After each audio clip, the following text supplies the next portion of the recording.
Close your eyes for a moment and picture the map of global trade. What do you see? For most of us, it's a familiar image. Lines connecting London to New York, Frankfurt to Tokyo. This map is beautiful, but it's outdated. Now open your eyes and map. It's crisscrossed with lines connecting Beijing to Mombasa, Shenzhen to Lagos, Guangzhou to Addis Ababa. This map isn't a theory. It's a real reality built right now, today, in what we call the New Silk Road. In 2024, trade between Africa and China reached $296 billion, making China Africa's largest trading partner. According to the IMF, about 20% of Africa's exports now go to China, with about 16% of African imports coming from China. This amounted to a record $296 billion. Primary commodities, metals, minerals, and fuel, represent about 3/5 of Africa's exports to China, while it typically imports Chinese manufactured goods, electronics, and machinery. Chinese firms operate across many sectors of the African economy. Over 10,000 Chinese businesses operated in Africa as at 2017, spanning manufacturing, infrastructure, and e-commerce. The engine driving this new connection is the Belt and Road Initiative, a strategic framework for the Global South Economic Cooperation. The African continent has been previously fragmented by colonial-era boundaries and poor infrastructure. A farmer in Uganda couldn't really get their goods to a port in Kenya, making it difficult to compete globally. A factory in Ethiopia couldn't source enough raw materials efficiently. Infrastructure was a pain point of many African businesses. The infrastructure gap still exists, with annual funding needs of close to $130 billion to $170 billion. China's contribution and investment is now solving this continental logistics problem. They're pushing across, doing about $4 billion for the Nairobi-Mombasa Railway, slashing transport times.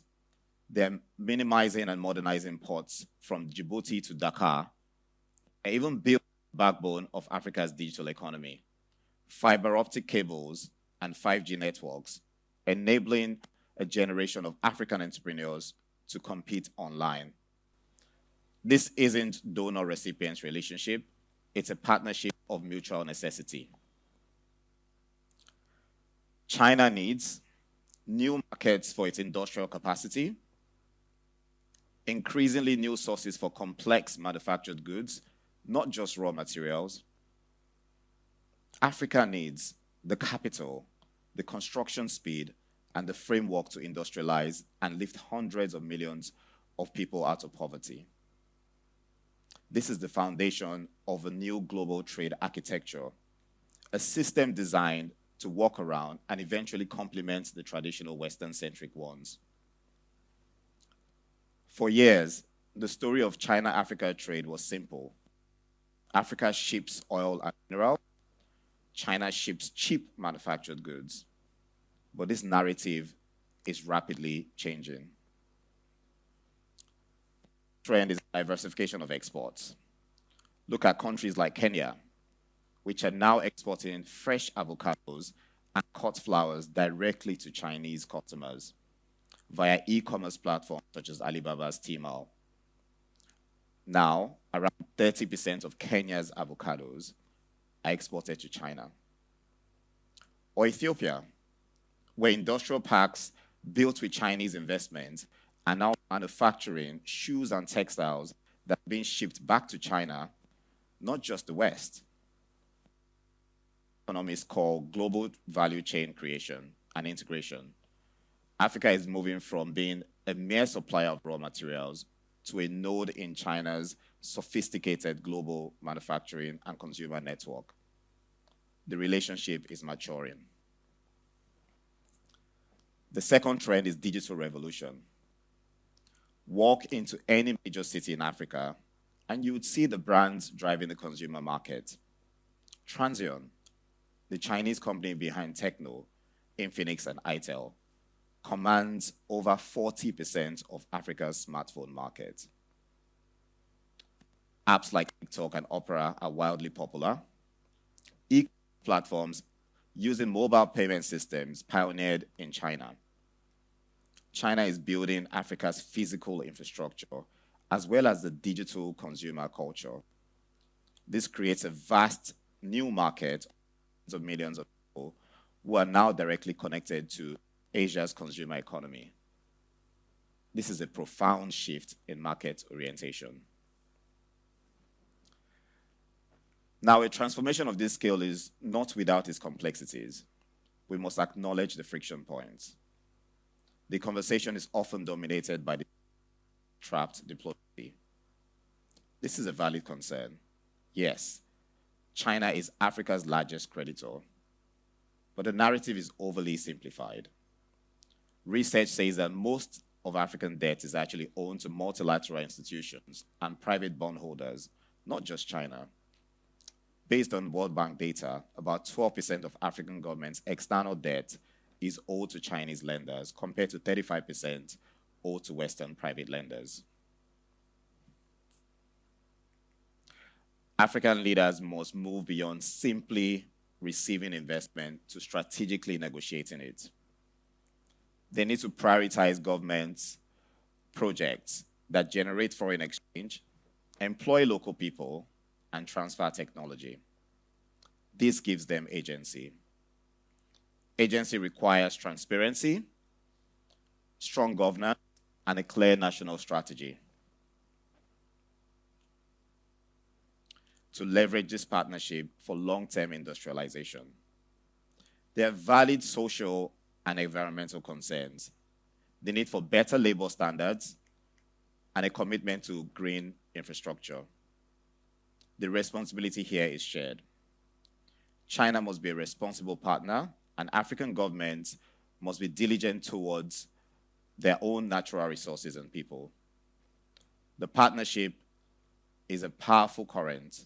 African agency is the enabler that will steer the ship mutually beneficial destination. So what does this reality mean for you? The investor, the policymaker, the entrepreneur, the global citizen. For decades, your mental model of global trade was a simple one: west to rest. Banking and payment challenges need to be acknowledged. Chinese sellers, accustomed to seamless transactions in established markets like the US and the UK, face significant hurdles. There's limited access to liquidity, high cost of currency conversion, complex regulatory requirements across multiple jurisdictions, slow settlement speeds, and fragmented banking infrastructure. And there's also limited local banking access for global businesses. We need payment solutions that offer deep liquidity, which provides better FX rates, exist on local payment rails, as well as being able to navigate local regulations and being interoperable so we can limit complexity. In the decades ahead, China's private sector, rather than its state-run enterprises, will likely lead trade and investment in Africa. Of the 3,000 Chinese enterprises that are invested in Africa, more than 70% are private sector businesses. The Africa Continental Free Trade Area is likely to accelerate this trend by promoting the growth of regional value chains, offering Chinese businesses access to a larger unified African market. A similar outcome was realized with the EU's single market. China is now the EU's largest external import partner. The primary takeaway is this: Africa's economic future is no longer just a derivative of the West. It is increasingly fundamentally intertwined with Asia. The New Silk Road is rebalancing global economic order. It's creating a new economic order that will define the next century of growth. If you're looking for where the next $100 billion market will emerge, if you're looking for the next growth story, the next engine, stop looking just across the Atlantic. Start looking across the Indian Ocean. The roads are built, the ports are open, the digital backbone is in place. The new map is ready. The next frontier for global growth is now open for business. Welcome to the New Silk Road. Thank you.